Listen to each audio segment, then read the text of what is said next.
Amazing on a Monday. It's What Chaos. It's December 4th. It's Pete Blackburn. That's not me. I'm DJ.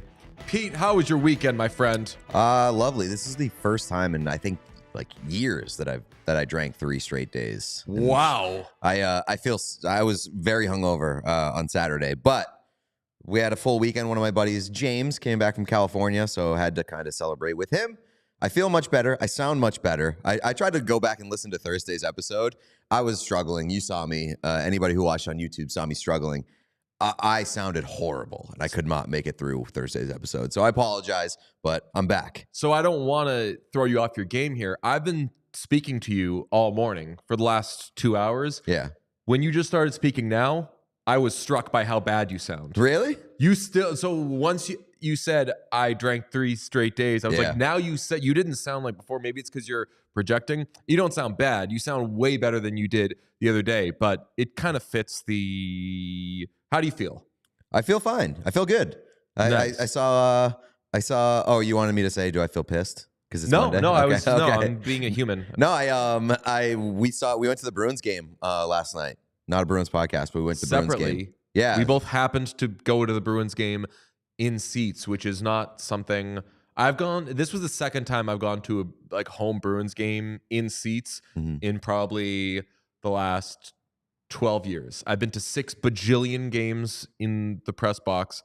I had an awesome time though. Sean, I'm going to a Bruins game with Sean on Thursday. Up the Burrs. Up the Burrs, baby. That's the thing that Sean made up. It means go Sabres! Because yeah, exactly like that. Yeah. Well, that's the other way that you say it. You say it 2 different ways. You say up the Burrs, and you say Sabres! Go Sabres! I'm so jealous that you guys are going to the game. Originally, the plan was that we were all going to go to the Sabres game, Bruins-Sabres game, because we're all Sabres folk here. Yes, sir. And one of us is a realistic one. The other 2 are... I know. I'm going to be in Chicago this week. Chicago. Yeah, you're on assignment. You're going to be in Chicago, so you're not going to be able to make the game, which, let's be open about our affairs in this podcast. The plan was let's get tickets and we'll take Sean because Sean loves the Sabres. Now that you're not going, do you pay for half of Sean's ticket or do I pay for all of Sean's ticket? Because this is kind of an early Christmas present for Sean. So now, if I'm not going, what am I paying for? So that's the I mean, I'll pay for half Sean's ticket because it's like a gift to Sean. Yeah, but it's so weird if you don't go. Yeah, but I want Sean to have a good time, and But Sean's gonna get the ticket either way. That's true. I feel both sides of this. If I were you, I'd be saying what you're saying, but I'd also be like, so I'm getting 0 of the game. But that's what a present is. It's not like a present isn't not really. A present can be you're doing this thing with me. No, that's not what a present is. It's not contingent on I have to get some enjoyment out of this. Yeah. Well, I agree with the sentiment, Pete. I would say that generally speaking, there's very few situations where you're buying tickets for somebody as a present and you're not also going. I feel like that's part of the benefit of buying someone tickets as a present. Right. But the present is the ticket. And the present remains the ticket, even if I'm not going. Have you ever been in the situation where somebody says, hey, I have 2 tickets for whatever. Are you interested? And you're like, what does this mean? That is phrased confusingly. Do you have 2 tickets to give to me? Or are you saying, I have 2 tickets. I would like to use them on myself and you. Right. Because that is an awkward situation. Then you can do I have a friend who would love to go with me. Anyway, and another early Christmas present for Sean is he said there was a submission for it's Monday and people are pissed. Is this so? Yes, it's Monday and people are pissed that you have yet to talk about the Arizona Coyotes. All right, well, change the record. It was a big week for guests of the podcast. It was, yeah, big weekend. Anthony Duclair, amazing. 3 goals. He scored twice against the Devils on Friday, which was awesome. I was feeling a little under the weather. I didn't know if you gave me something, and I was like, you know what? Got a big day on Sunday. I'm going to get ahead of this. I'm going to stay in, watch some hockey. Sharks were on the road where they have been horrible, had not scored multiple goals in a game on the road all season. So I bet their money line against the Devils and had a blast as they scored 6 goals. That's you sent that in a text message, I believe, on Friday. Yeah. And I did not know that was a thing, that the Sharks just like can't score multiple goals on the road.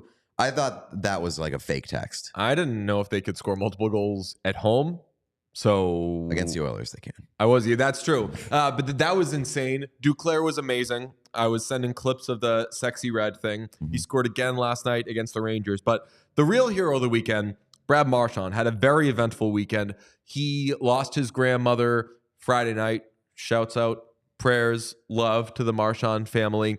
Saturday morning, Ryan Reeves, I know that he was asked about it, so it's not all Ryan Reeves' fault, but Ryan Reeves said that he tried to get in a little chirp-a-thon with Marchand. He said this.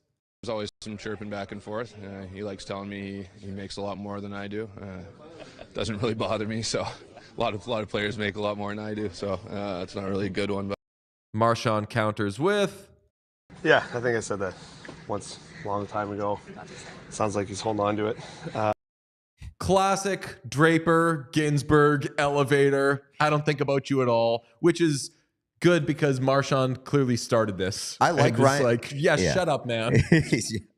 I like Ryan Reeves a lot, and I like Ryan Reeves' like personality, and he's trying. Yeah, but the last couple times that he's like tried to get in there in terms of like the trash talk game, it's been a pretty weak effort because like after the Liljegren incident with Marchand in the corner earlier this year, he was like, I think he said something to the effect of like, he's just lucky I wasn't out there on the ice with him when after the game. Like you look at the game notes, they shared the ice twice.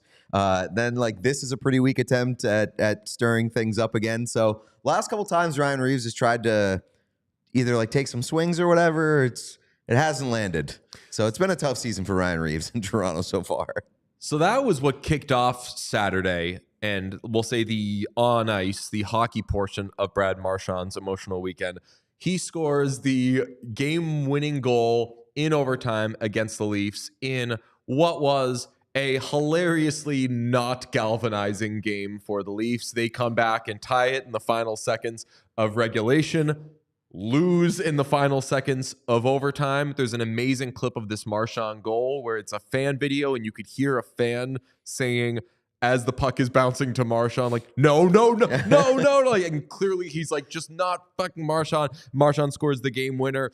On Sunday night, he scores a natural hat trick in the third period. And not only scores a natural hat trick, it should be noted, the third goal of this natural hat trick from Marchand, which natural hat trick, 3 uninterrupted goals. The third goal came from him drawing a penalty on Johnny Gaudreau. So the third period, all Marchand. Yeah, pretty much. He had the only offensive impact in that game. And should also be mentioned, that third goal was not an empty netter. I can't stand when a hat trick is capped off with an empty netter. And I know that like Michael Felger has decided to stop by the studio. I don't think that it's stat humping, but I feel like a hat trick, it's like throwing a no-hitter with 2 pitchers. Who gives a shit? That's how I feel about hat tricks.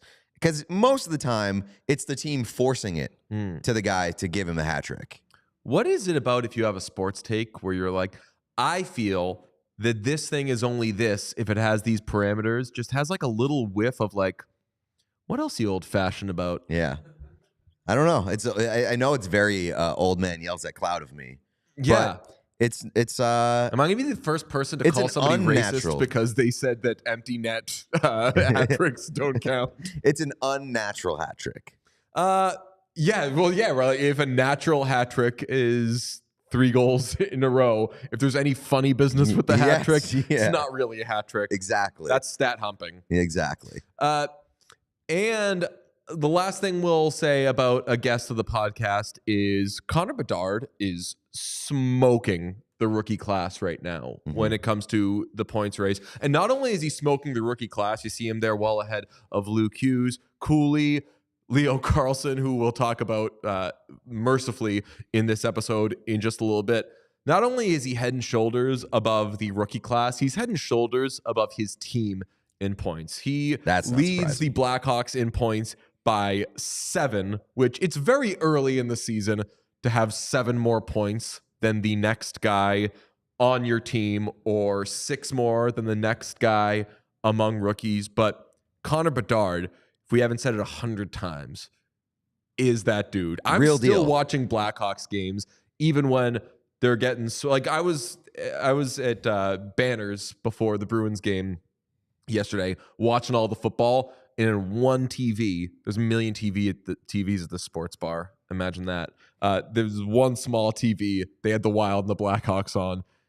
And I was keeping an eye on that just because you don't know what this fucking kid is going to do. He's unbelievable. Yeah, it makes me so happy that there are a bunch of awesome rookies this year, but Bedard is clearing them. He is so much better than all of them, which is crazy because all these rookies rock. We should quickly hit on the dilemma of what happened over the weekend, where the Winnipeg press asked Connor Bedard about what this past week was like, and they were catching a lot of flack for it. My initial read on it was I thought it was actually appropriate to ask Bedard, what was this week like for you? Because it was such a big thing and got so out of hand that your GM had to call a press conference and say, hey, ease up on this kid. He didn't do anything to deserve this. Everybody, this is gross. Stop. So my initial read was to ask him about the week was appropriate. We were then going through what it actually was, though, and they asked him, like, boom, boom, boom, kept asking him about it. And even after he was like, I don't want to talk about this, they kept asking him about him. That's gross. Yeah, it's, it is okay to kind of ask about that experience, I think. But once you fire off a bunch of questions in a row, and I think by the second question, he was like, I don't want to talk about this. It's clearly BS. It was made up, came out of nowhere. And then you keep asking him about it. It's tough. And it's also, I think it's tough that the Jets owner went on the Blackhawks team bus after the game to, like, personally apologize to Connor Bedard, which is, like, it's a nice gesture. It's a nice gesture, but I don't think it's necessary. Like, it brings more attention to it, honestly. And it's a weird situation where, like, I think that's going above and beyond. And it's just, like, very awkward to get on the team bus and apologize for it. Is it not? Yeah, no, I think that we talked about this before the podcast. Some of the attempts to minimize this have grown it. And I suppose we're doing that by talking about it right now. But we were careful to, like, don't accidentally spread the rumor by saying, hey, how terrible is this rumor? Yeah. I agree that, I mean, Bedard probably sees this guy getting on the bus and he's like, well, what's this now? Yeah. And then, like, what do you do if you're a teammate of Bedard after that? Like, do you throw your, like, arm around him and be like, hey, sorry, this fucking sucks, man? It just seems like it just, like, won't die. Like, I just want it to go away. Just stop asking about it. Like, if you're the person who started that rumor, and I know that it started probably as, like, a haha, this will be funny on the internet kind of deal. Like, do you think that person feels bad at this point, seeing how much? I've seen too many people, sorry to cut you off, I've seen too many people capitalize on bullshit on the internet to get their retweets and their likes and their engagement, and then blame it on, it's not my fault the internet ran with it. I'm a huge believer in people. You do something terrible and then come to me and be like, hey, I think that was wrong, and I hope I learned from it. And I'll be like, yeah, like I believe in you. Like Scott Darling voice, unless you kill a kid. What's that? Is right, as Scott Darling said. So I am a big believer in growing, and everybody can get better, and I just want people to feel good about themselves. The internet is where I don't give people the benefit of the doubt because I've just seen too much shit. I hope that person has been like, oh fuck, look what I did. I hope they have somehow their net followers. I hope they have lost one follower. Just one follower. I hope that they gain a bunch of new people, and the old heads were like, you used to be cool. I can't stand by this. One of the things that we did want to talk about based off our experience at the Bruins game last night, there was a moment in the third period after Marchand capped off his hat trick. There was a crowd experience that was unlike a crowd experience that I've had at TD Garden in a long time. Yes.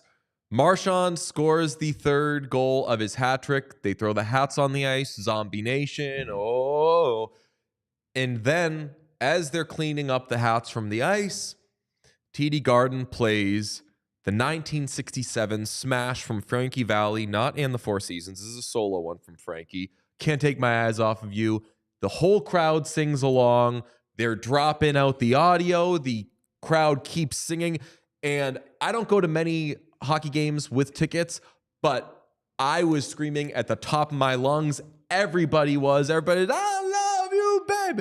And it was the most, I say this very affectionately, it was the most like a basketball game I've felt at a hockey game. And when I go to a basketball game, there is a lot of authentic, crowd is doing it themselves. Hockey games, I feel there's a lot more production, pomp and circumstance, and there is benefits in both of those elements. But this felt so real and so organic, and the crowd was so into it. I texted our friend Jeff, who's a season ticket holder, say, do they usually play this? He said, never heard it before. This has to be a staple at Bruins games. You have to play Can't Take My Eyes Off of You. Don't do the living on a prayer thing. Don't do a don't stop believing thing. This felt authentic. This felt real. This has to happen every game. And yes, I know Frankie Valli famously is associated more with, say, New Jersey than he is with Boston. There might be a play about it. This felt real. Do it all the time. Yeah, so my big complaint over the past couple of years has been that I feel like the arena experience is becoming too uniform across the NHL, because that's most of my experiences in terms of I don't know if it's the same at a basketball game where it's the arena experience just feels the same everywhere you go. They play the same fucking songs. Living on a Prayer, I don't know when that became the go-to arena song and everybody sings along with it or whatever, but that being played at every arena bugs me. I hate that the Bruins do it. I hate that first of all, I loved that the Colorado Avalanche were doing the Blink-182 thing during the Cup run. I hate that since then it's become every arena grabs it and now uses it.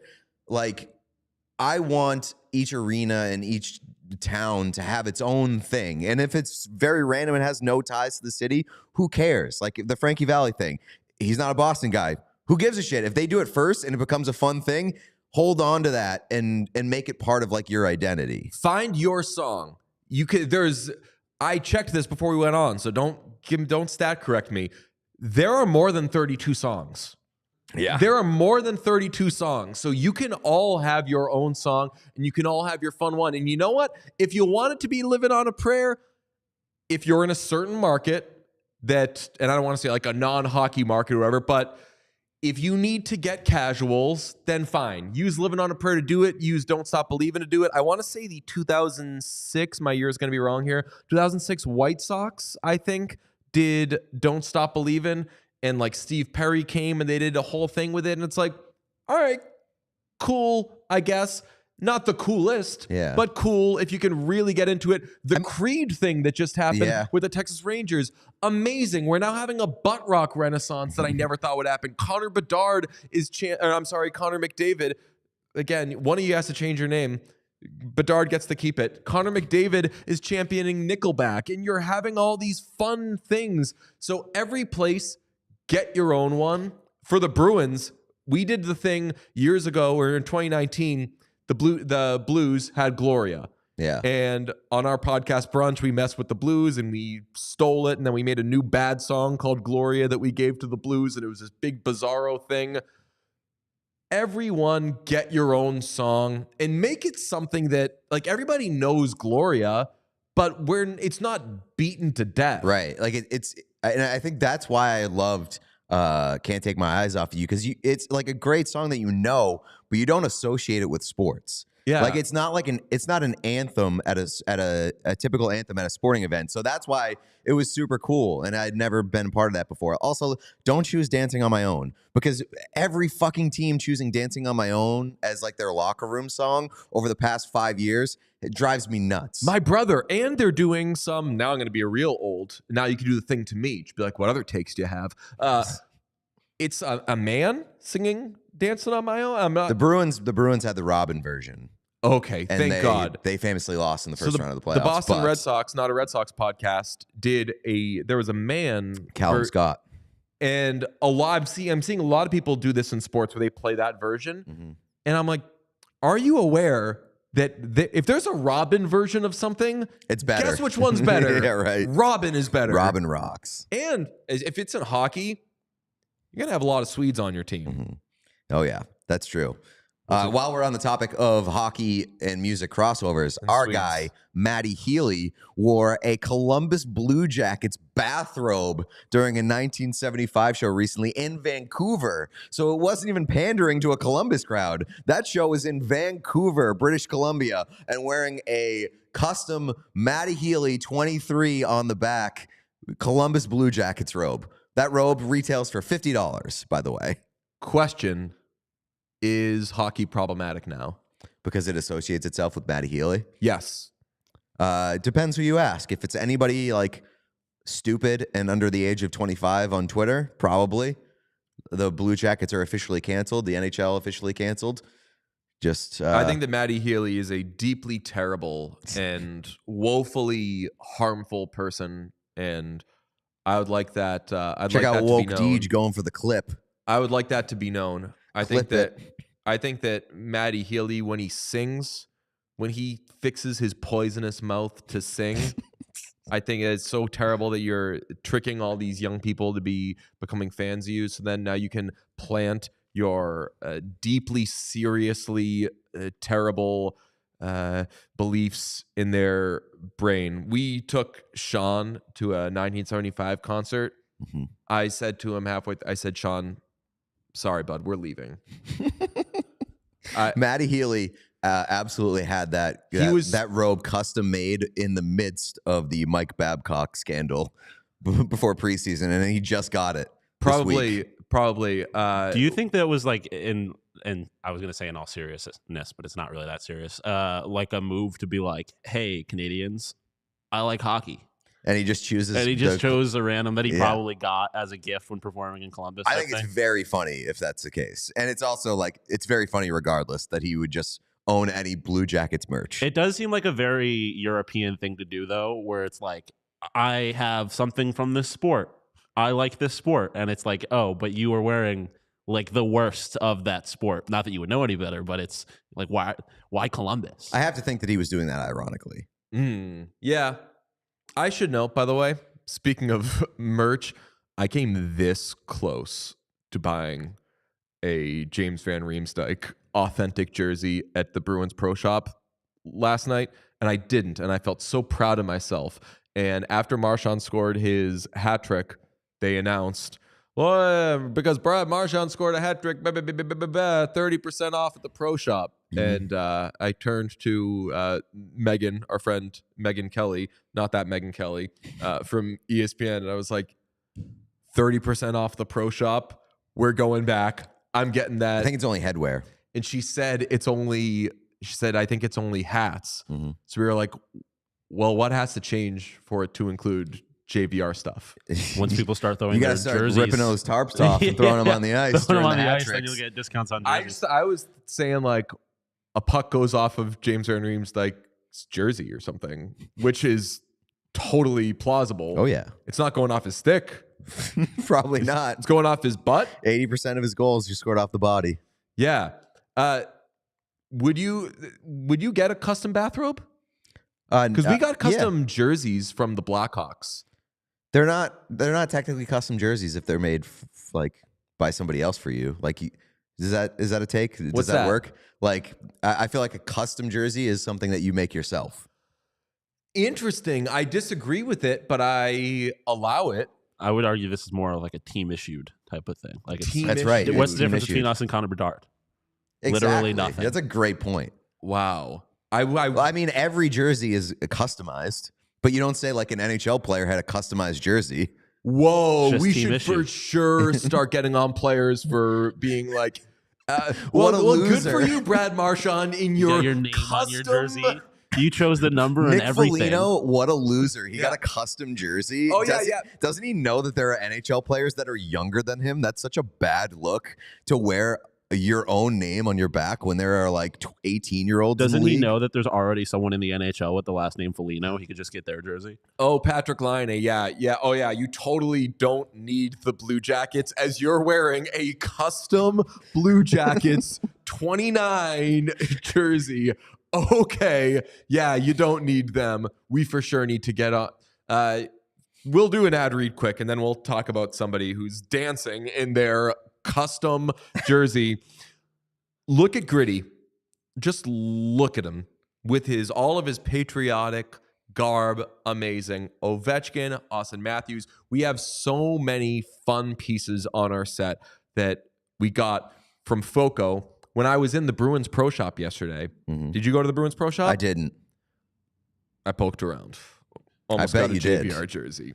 Bruins have like a attractive pro shop with a lot of good stuff. They do. They have a good pro shop. We Megan love a got good pro shop. multiple hats in there. Actually, she got multiple hats before the game. What a loser. Paid full price.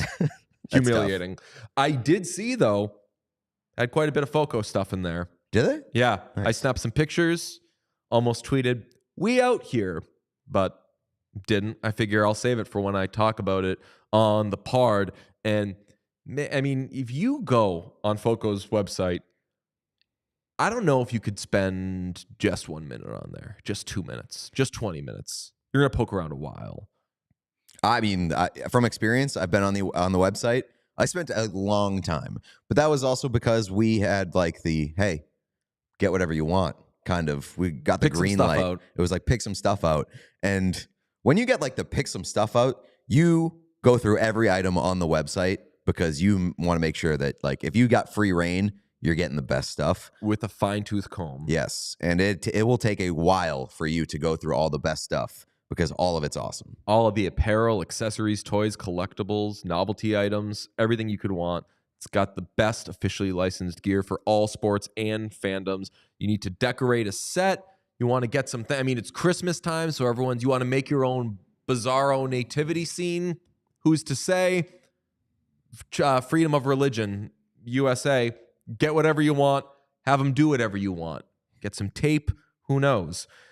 For all non-presale or sale items, you could use the promo code CHAOS and you will get 10% off. It is amazing. Foco.com. Get all the fun fixins like we have here. I'll tell you what. Jake Walman tossed on his custom Red Wings jersey, scored the game winner in overtime against the Canadians, and he's done this before, hit the griddy. You see the game winner there, and he says, "Oh, celebration time, I'm going to hit the griddy." Is this cool? Should we have more of this? Because I'll note, people are talking about this from this game. Alex DeBrincat scored his 200th career goal in this game. I didn't hear one word about that. It's a lot of Jake Walman hitting the griddy. Cool? I feel like I should find it cool. The execution is good. To do it on ice, like it looks smooth, but for some reason doesn't strike me as cool. It doesn't strike me as cool. It strikes me as like very try-hardy. And the one thing that I keep going back to, I feel like the griddy is dead and uncool because Mac Jones does the griddy. Mac Jones does the griddy, and as soon as Mac Jones does something, instantly gets the stamp of uncool all over it. That is exactly, word for word, that is exactly what I was going to say. This feels like I should like it. Maybe it's just that it's the griddy because Mac Jones does the griddy. And the worst moment of my sports life was when Mac Jones did the griddy at the Pro Bowl and Derwin James was like, yeah, that's my guy. And I wanted to be like, stop, Derwin. Not you. Don't encourage him. Don't. Like, now I don't like Derwin. I'm a Chargers fan. Like, now I don't like Derwin James anymore because Mac Jones is doing the stupid griddy. Or I should say stupid Mac Jones is doing the griddy, making the griddy stupid. Derwin James supporting it is making Derwin James stupid. And now I don't like anything anymore. So maybe it's just that the griddy gets me feeling some kind of way. I think that the griddy has a stamp of uncool and like a stench of uncool attached to it now. And like I'm that's not to say like I'm against doing anything like cool and creative as a goal celebration. I'm all for it. And so just for some reason the griddy and specifically like Jake Walman doing the griddy gives me the ick. I don't think I've ever said anything in the NHL has given me the ick to this point, but I feel like Jake Walman doing the griddy gives me the ick a bit. I'm very pro gritty in this situation, for the record. I like it. If like I said to you before, if it was any other sport than hockey, I think it would be like, oh, we're still doing the gritty. But I don't know, something about it being on the ice, and plus I feel like if it's your thing, yeah, like if you're the guy that does the gritty, like Justin Jefferson can do the gritty in the NFL forever. Mac Jones and Gesicki need to stop. Like if it's your thing, it's a little different. Well, that's kind of, it goes back to like the pick a song. Everybody can have their own song. Yeah, pick your celebration. Like you're the like we don't know. Are there 32 dances? There are definitely 32 dances. Check Fortnite. And like you don't have to check Fortnite. There's the Charleston. There's do the score a goal and do the Charleston. Do the Dirty Bird. Do the Carlton. Rock. No, the Carlton would be good. It doesn't even have to be a dance. Like my thing is, I like unique celebrations that are attached to like the Yager salute. Like not enough players have their own recognizable celebrations. 100%. Matthews does. Connor McDavid does. Like having your own sort of branded celebration is a really cool thing to have attached to you as an NHL player. Okay. Should there be more team-related ones? Because I think that, again, this thing, the Jake Walman's on the right track, and I also feel bad for Jake Walman in that, like, you're on the right track. I just kind of wish someone else were on the track instead of you. Yeah. I am putting a lot of stock into what you're saying, Sean, because you are the youngest person on this podcast, and not just to like defer to the youth, but that you as a hockey fan in their 20s is like, no, like this works. And I think that we could have more of this. That's good. I have always liked the team stuff. It doesn't happen often. Pete, you're going to know where I'm going with this on the subject of the Red Wings. Their fourth line years ago it was for a very brief time, they would take their gloves off and shake each other's hands. That was the fucking best. I thought that was amazing, and I loved it so much. I skipped my game story after the first time I saw them do it, went to the Red Wings locker room after and was like, sorry, I'm not writing about what happened in this game. I am writing, are you seeing the Red Wings bad players shaking hands? This I mean, that's the thing that I feel like is why a lot of people love hockey, but also where hockey gets in its own way sometimes is people don't like being showy like that. But it's like, yes, the NFL, like once they started allowing guys to celebrate together, like it became so much more fun. Guys do that. Was it Artem Anisimov who did like he took off the glove and like threw it in the air and did like the skeet shooting? He was like the last guy to do that, and it caused like a huge. I think it was Anisimov. I could be wrong. But it caused like a big forever debacle. ago. Yeah, when he was did with a the gun Rangers. shooting celebration. He was on the he was on the Rangers 2011, and I think that he got yelled at by like his own coach. Torts may have been the coach there at the time. He probably didn't love it, but also the other team was like, "Fuck that." And they try to go after him. But like that's the stuff that I want to see more of, like audacious celebrations. I think Torts was there in 2011. There's a word we don't really use anymore. It starts with a P that I would ascribe to Torts for that situation. Like I don't necessarily need a gun celebration. I don't want that. But I think that if your problem is that your player is celebrating too hard, your head is in the wrong place. That's fair. I think that most of my favorite celebrations in the NHL have used like the stick as a prop. So maybe that's why I don't like the griddy, is because it's like it doesn't utilize the stick very much. But like what the one? Yep. What do you call the brand? Like holstering the sword? Yeah. As with the stick, then using the stick as like a gun, the Yager salute, tucking it under the arm and saluting. Like I feel like most of my favorite celebrations utilize the stick as a prop. I'm going to be an old sad American and say I'm going to give a hard rule: no gun celebrations.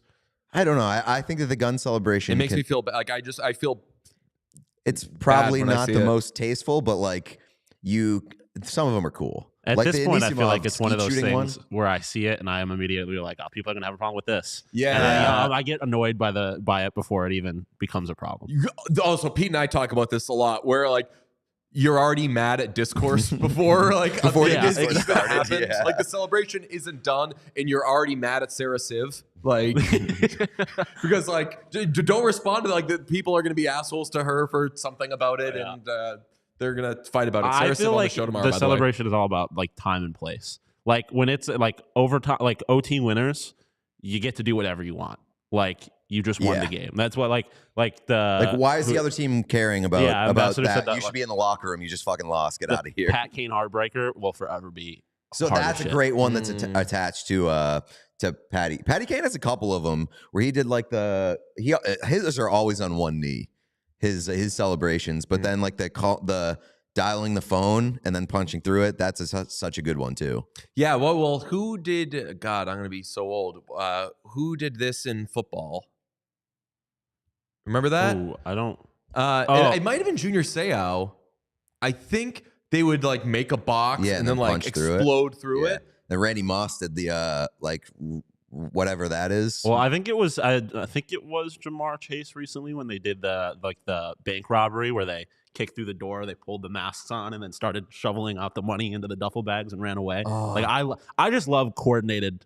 I do, but if like from a team perspective, if it takes too long to set up and get through it, it's just awkward. Well, this is like why you just I really see a bunch of guys standing waiting for the others to get into their spots and then play their role. That's why I liked what the Hurricanes used to do a couple of years ago, where it was kind of like an after the game. The storm won. surge. They still do it. Oh, they do still do it. Okay, yeah. Like I like stuff like that where it's like it's almost for the crowd there afterwards. I would like, and there's no way that this could really happen because like the team would really need to be in on it. I like the idea of after a goal, the PA playing that song "Baby I'm Yours" by Breakbot. You know, the "Love's so hard to find." It's like a very famous meme. There's a bunch of dudes that are dancing and they're doing that. The dude who like runs into the ocean. Yeah. So like that song comes on and like the whole team, everybody on the ice has to like get into it and everyone has to start dancing.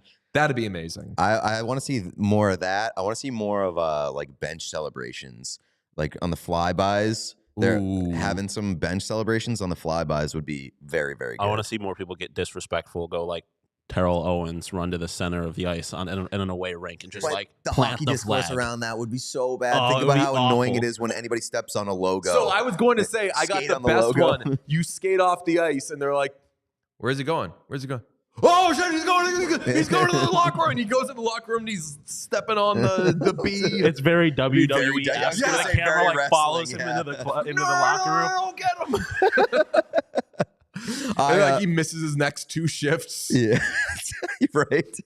He will not get off the logo. Somebody in the chat said the OT walk off, like when Kachuk scored the overtime winner, and went straight to the locker room. We're done. So fucking funny. So disrespectful, so funny. I loved it. So I don't even think that's disrespectful. I think it's just like business. It's so funny that it's like disrespectful. I think it was a few years ago, and Eichel was on the Sabres and they were playing the Leafs and they scored on the Leafs and he just like went up to the Leafs fans that were on the glass and just like punched the glass in their face super hard. I'm like, yeah. I like that. Yeah, I love that shit. I also like I want more guys to have their individual celebrations because it's also an amazing move to take a guy's celebration when you're playing against him.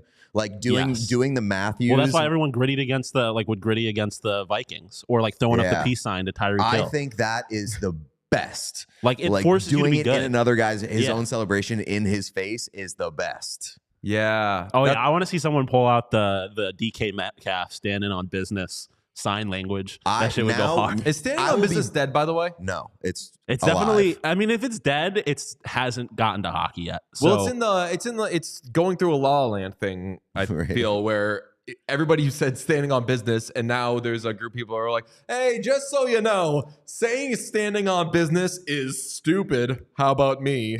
And I feel like but it hasn't really made its way to all the sports yet. So, well, that's the gritty. That's why I'm like okay with the gritty in hockey because here's my final something's take. Got to be first. Here's my final take on the gritty in hockey. I think it's dead. I will reverse my position if somebody does it against the Red Wings and does it in front of Jake Walman. Also, if like McDavid or Bedard pulls out the gritty, then it's back. If Bedard pulls out the gritty, I will I just think that my body will just shut down. I will not be able to handle Connor Bedard doing the gritty. You know what would be cooler than the gritty? I don't know if it can be done. Actually, I think I learned how to do it on skates, like before I could do it in person. Yeah, it would be the crip walk. Okay. If you score like a walk-off goal, do the moonwalk. Do it like the moonwalk. So like moonwalk, crip walk, that's all easy because you're you're gliding anyway. So like the sliding elements are true. I want to see people pull out like just EA NHL celebrations. Like Frank Petrano should totally do the chef's kiss, like Mamma Mia type thing. And then why? Because he's super Italian. No reason. Racist. And then so I want to see someone do like the classic Batista bat flip where they just swing and then just throw the stick. Like that kind of stuff. That would be considered extremely disrespectful. Oh, yeah. Bat flip. That's why got to be an OT walk off. Yeah. Bat flip in hockey would be amazing. You know what? So you know who has to do the bat flip though? Not the scorer, the goalie. When he makes in a shootout, when he makes the save that ends it. So this guy. I have long been of the opinion that goalies, like after making a save in the shootout or a penalty shot or whatever, should be allowed to do whatever they want. And for some reason, they don't taunt very often. Well, how often do you see a goalie like, they're taunt? going to keep shooting at you. Like they're not going to be any nicer to you if you don't taunt them. So just taunt them. I want to see more. I want to see more goalies being aggressive with their celebrations. I don't know if they have that in. Like the most emotion I've seen from goalies, other than like Martin Brodeur being dirty, is Jordan Binnington throwing a water bottle at Nazem Kadri. Yeah, but he's not a goalie. He's like he's a piss monster. baby. Yeah, he's just like it's like how like Trump's not a politician.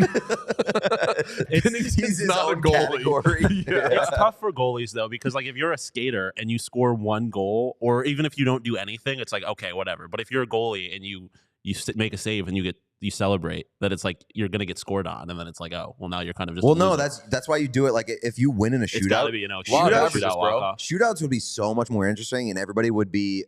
The conversation around we need less shootouts, we need fewer games to end in a shootout. Those arguments would be quieted if shootouts became more popular for like taunting. Yeah, if the goalie got like the game-winning save and then ran. That's why I think that like for the shootouts, you should be able to go back to the same shooter as many times as you want, and just have one-on-one showdowns versus a specific skater versus a specific goalie, and let them fucking go after each other. That process made TJ Oshie an American hero. I was going to say, though, the Oshie thing became so insufferable. When they came back from that Olympic break, it was so rare. NHL players were like, oh, did you like watching TJ Oshie score like go a bunch of times? And they were like using that voice that I was just using. Yeah, but like think about how many casuals know TJ Oshie just because of that.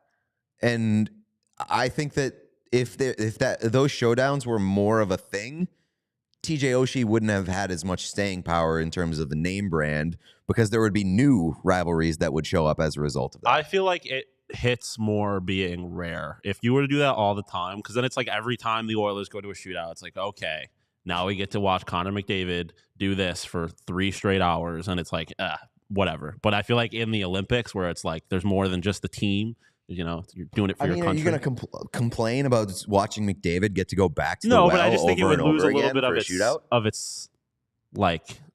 Yeah, shine.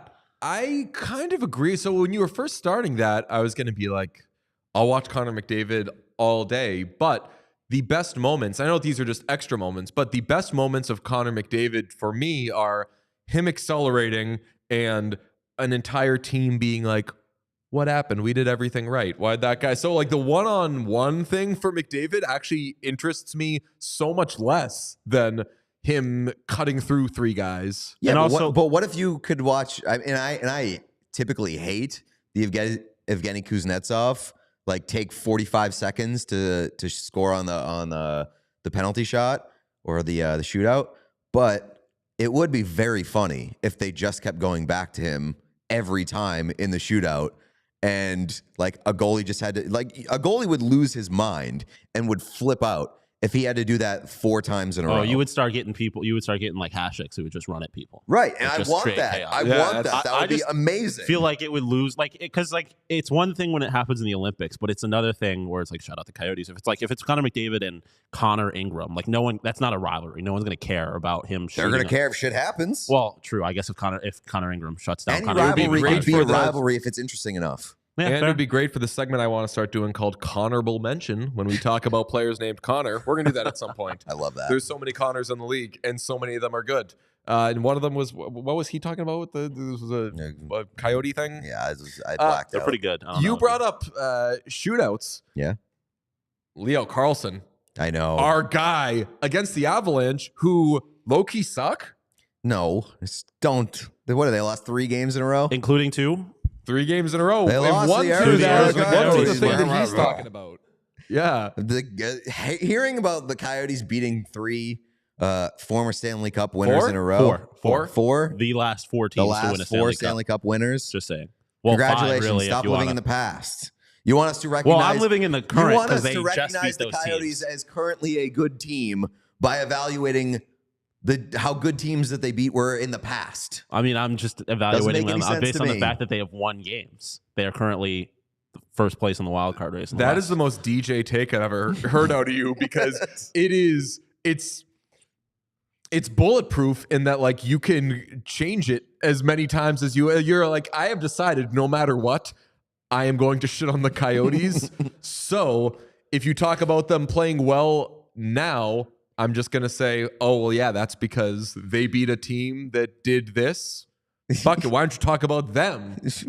But if you see my point, right? What It's are they doing? If we're talking about like the last 4 teams to win the Stanley Cup and what beating them now means, okay, what about when those teams were winning Stanley Cups? Where were the Coyotes? Yeah. They were one of the worst teams in the league. Let's And- talk about that. Why don't you beat Sean? Why don't you beat the 2023-24 Stanley Cup champions? That's oh, right. wait, you don't even know who that is yet. But I bet you will beat Coyotes. them because the Coyotes also kind of own the Maple Leafs and the Bruins. Well, I can promise you it's not the Maple Leafs. And we've already beaten, 2 teams that are leading their respective divisions. So Also, we, the Arizona Coyotes. you kind of fucked yourself there because the easy answer would have been they They're gonna can't be- beat the Yes. 2024 Stanley Cup champions Because it's there, because the they Coyotes. are Their them. fans don't even believe them. Yeah, that's tough. It's a tough look for you. And then if Yotes they fans. go on and be the Stanley Cup champions, we'll say, well, they couldn't even beat. They didn't beat the No. Stanley Cup If champions. you're listening It's to a real this test. episode, there is one takeaway.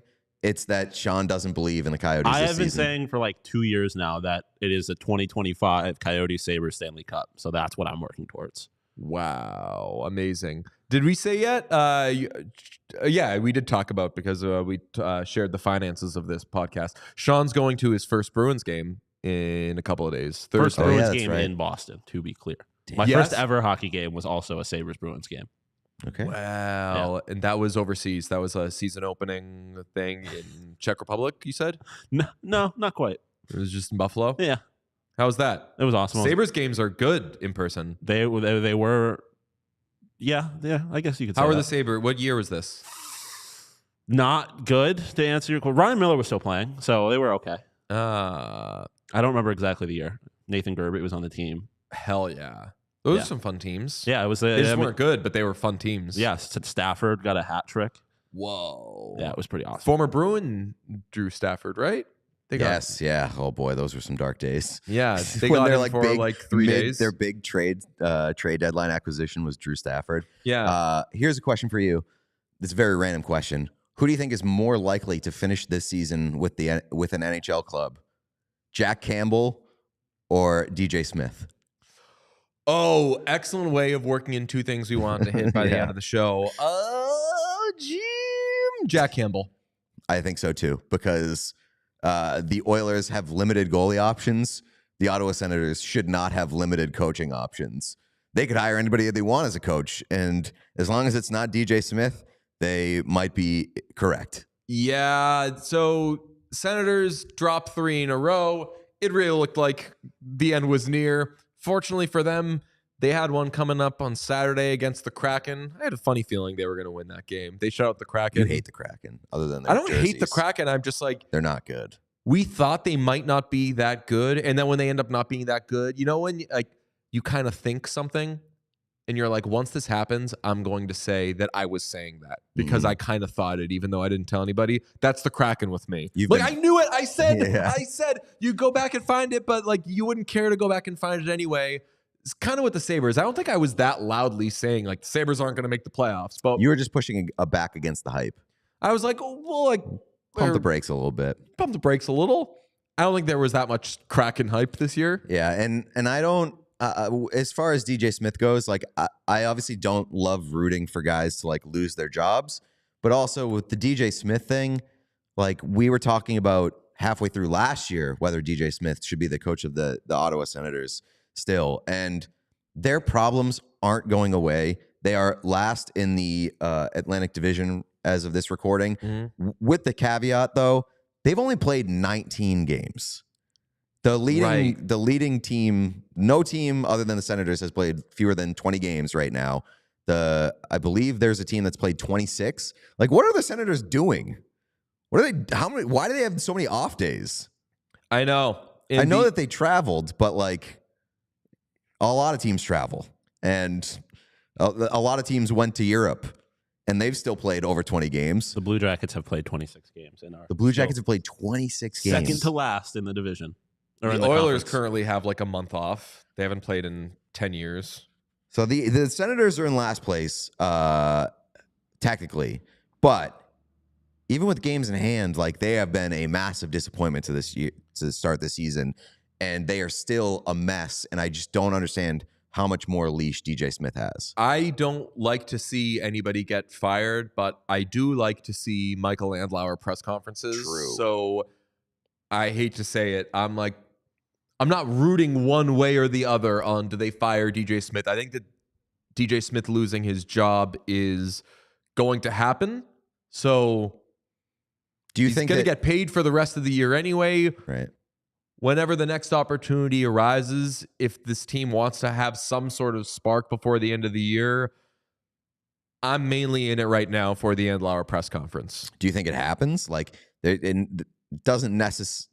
Like if it hasn't happened yet, then does it? No, I'm saying like if they fire the coach, that doesn't necessarily mean that the owner is getting in front of a mic at a press conference.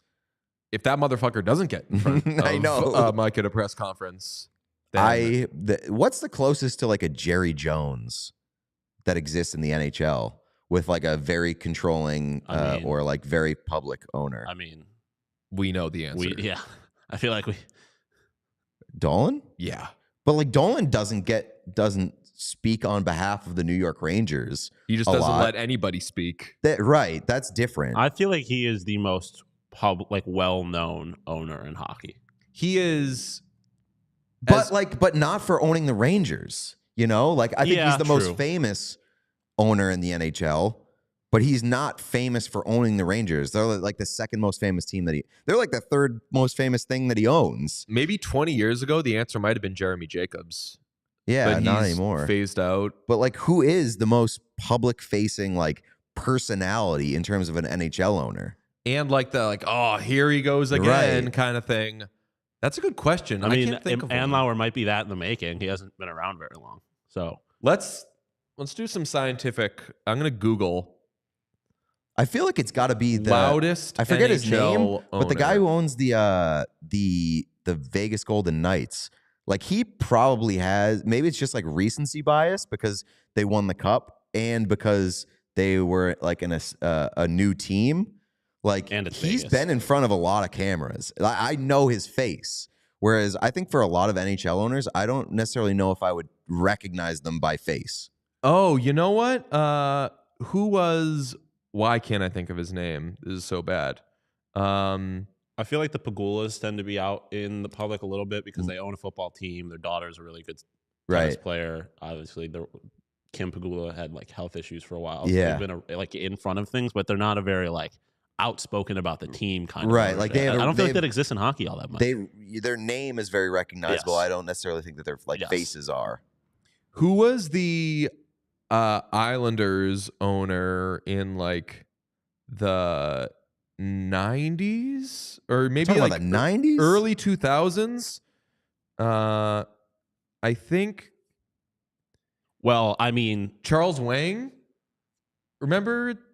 Oh, well, that was because like I just remember his name popping up a lot because like of team issues and like moving the team and right. all So that. Yeah. Not to keep forcing them into the conversation, but I feel like Coyotes owner. Why am I blanking on his name all of a sudden? It's a bad argument to make. But I mean, I feel like he's also been in front of the camera, right? Because you have to keep putting out statements about like they kind of kept fucking up because they didn't pay their taxes at a point. Like I feel like he was in it, but there's no one in hockey. Like there's not a lot of owners like that in sports in general. Like there's a reason why we're calling it like the Jerry Jones. Yeah, like there's the Mark Cuban. Yeah, but like there's not a lot of owners are billionaires doing their own thing. Yeah, like a lot of owners, and that's a problem that I feel like a lot of people have with pro sports owners. Oh, in America I got the they answer. Don't care that much. I know the answer. It's Stan Kroenke, owner of the Colorado Avalanche. I think that he's probably like the closest to a.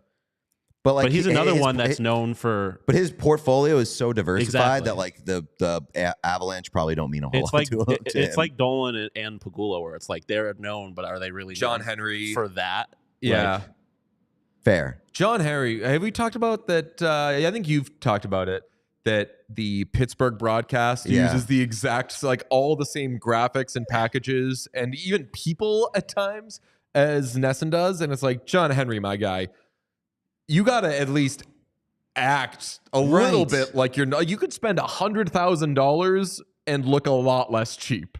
You don't even have to spend more money. Just like devote man hours to making it look like you give a shit. The Nesson. So if you're unaware, the Nesson broadcast and Pittsburgh Penguins broadcast, Nesson they cover the Bruins and is owned by John Henry. John Henry also owns the Penguins. They use the exact same broadcast packages, and they are so boring. It's just like flat black, like score bug, and it looks so cheap. It looks like a like local access. High school sports graphics probably have better graphics packages than the Bruins and Nesson, and it just looks so cheap, and it's just put some effort into diversifying your coverage of the two teams that you cover. And Nesson is a cash cow. It's part of the Boston Red Sox. So when the Red Sox were sold in the early 2000s, a big draw was you get Nesson with it. In Nesson, you get it's the Bruins games and all these things. And Nesson makes so much money and spends so little money, and they've had like amazing talent come through there. They have amazing talent on there right now. It's a pipeline. I mean, the people who have been there, like Jamie Erdahl, Gary Streisky, Randy Scott. Gary Streisky and Randy Scott currently do SportsCenter together, and they are like the Jamison Coyle, Jamison Coyle, who does the NHL Network. Naoko Funayama, Leah Hextall, just like amazing people who have gone through there, but they spend no money. A big thing that Michael Felger in Boston gets on them for, which is fair, if Nesson doesn't have a Bruins game and like it's on TNT that night or whatever, Nesson won't do pre and post. I know, which is insane. They're like, after a Bruins game, you can't put on the Bruins only care about our and team when it's on our station. Right. So like that John Henry is doing that thing with the Penguins. I've made this joke before, but like I wouldn't be surprised if John Henry bought the Penguins just so that he wouldn't have to switch up his color packages because the Bruins and Penguins have the same color scheme. That's how cheap he is. Behind every joke, there is some truth. A couple of Penguins fans were like, "We're giving them. I'm going to give them like the benefit of the doubt. This is their first season, first full season carrying the team. I'm hoping that in the future it won't look so cheap." And I was like, "My brother, if you're hoping that John Henry won't be cheap, you are going to be severely disappointed." So. You asked about DJ Smith versus Jack Campbell with who finishes the season in the NHL. Elliot Friedman on, I believe, Saturday said that it's very possible, it sounded informed, that Jack Campbell is back up with the Oilers this week. About an hour after he said that, this clip started making the rounds, which is Jack Campbell in Bakersfield. Not a good goal to give and up. There have been quite a few of these, and I've said this before, like, goalies give up bad goals in the AHL because the AHL is a mess and there's less structure, so you're kind of left to do more the Tim Thomas thing where you're just like, fuck, I'm just going to jump around out here and hope that I crash into some shit. But every time I watch any team now, I was saying to Elliot Friedman when he came on with us, like, Mackenzie Blackwood, has Oilers. I was watching Spencer Martin last night for the Blue Jackets. Every time I see a goalie on a bad team do a little something, I'm like, Oilers. And I feel like my brain, and any Oilers fan or any hockey observer's brain, is going to be that way until they make some sort of solution in that. In the meantime, by the way, Stu Skinner has played a bajillion games and they're just going to run him into the ground. Yeah, for sure. And the Jack Campbell thing is I think it's mean. I didn't want to show the highlight of that because I think that he had. We are newsmen. We're required to cover the news. Yeah, unbiased coverage. But every time, it's getting to the point where, like, every time I see Jack Campbell's name pop up on Twitter, I'm like, oh no. Especially when there's offer him that contract. Especially when there's a video attached. Some of the goals, he's been down at the AHL level for what, like 3 weeks at this point, 4 weeks, and he's given up. I've seen a handful of goals that have been really tough. For the record, in that game, he had 31 saves on 35 shot attempts. There we go. Gave up 4 goals. Okay. Not great numbers, but not awful either. I mean, the other goalie in that game, who interestingly enough was Matt Murray, went 29 saves on 35 attempts. So they still ended up winning the game. All right, fair enough. But the Jack Campbell, Elliot has been saying all along that, like, the Oilers' plan was to get him back to the NHL level. Like, this was just kind of an attempt at a reset. I don't know if it's working based off of what we've seen, but I would be very, very interested to, like, I am very interested to see how he does in his return to Edmonton. Like, I'm invested in that story. I want it to work because it's been tough to watch. I think that at some point this week, we should try to get a former goalie who maybe has been kind of on the fringes to ask about going down to the AHL to find your game, because I suspect goalies would say, and I've said this before, that, like, goalies have told me, like, you know, NHL is a lot easier than the AHL, which sounds crazy, but I suspect when you get sent down to the AHL to find your game, given where your confidence probably is anyway if you're being demoted, I bet it's just as easy to lose your game worse when you get sent down to the AHL than it is to find your game. I would imagine that it's so hard to find your game, period, as a goalie. If you're in the Oilers organization. That's true, yeah. Like, I've seen like they have the good defensemen down there. Yeah, I've seen the defensive structure that the Oilers hold at the NHL level. I can't imagine what it looks like at the AHL, and I'm sorry for my ignorance, but I'm not watching a lot of, the Bakersfield Condors? I mean, you don't even watch the Minnesota Wild. Correct. Or what's the team that you keep saying? The Arizona Coyotes. The Coyotes. Wagon, that's the Arizona one. Coyotes. Yes. I forgot that they existed. Well, you, Peter, are going to be traveling tomorrow, so we will have our first guest co-host tomorrow. Sarah Siv will be in the Peter chair tomorrow, and that'll be a lot of fun. Sean, do you know Sarah Siv? I do, mainly from her fashion ranking. Her style rankings that were publicly trashed by Anthony Duclair. Sarah Civ will answer to the horrible things that we do not stand with Anthony's terrible statements. I saw a lot of people. Anthony Matty Healy. I saw a lot of people pushing back on Duclair's complaints about the style rankings because he has a stylist. They were like, "You don't." I'm interested to know how other people feel about this. Like, do you get credit for having great style when you have a stylist? Bad news, folks. If you make more than $400,000 a year and you dress well, people are to assume you have a stylist. Yes. And I know people who make a lot less than that who have stylists because they care about that sort of thing. It's a family friend. It's not like he's going out and paying for a stylist. But he's putting his dude on. Yeah. Right. That's in and of itself fine, but like he also has input.